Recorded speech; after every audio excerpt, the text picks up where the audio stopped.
Hi friends, today in this video we will know how to install VS Code editor in Windows.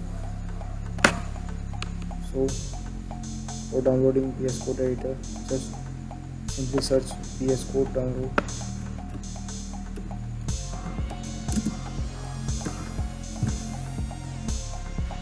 You will get the VS Code official website link. Click on the official website link. Now click on Windows.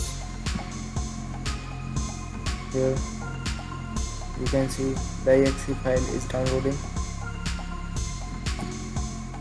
It will take 2 or 3 minutes. After downloading the exe file, just click on exe file, click on run.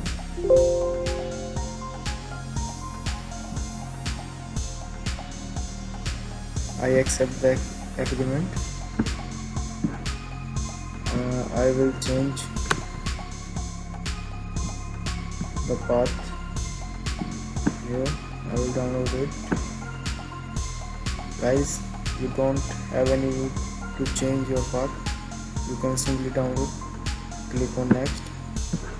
I will create a desktop icon. I will update.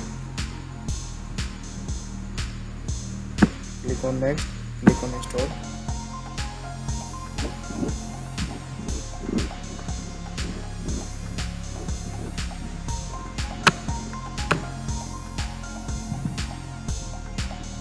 Click on finish. And congratulations guys, you have successfully downloaded your VS Code editor. If this video is helpful for you, then please do like, share and subscribe our YouTube channel.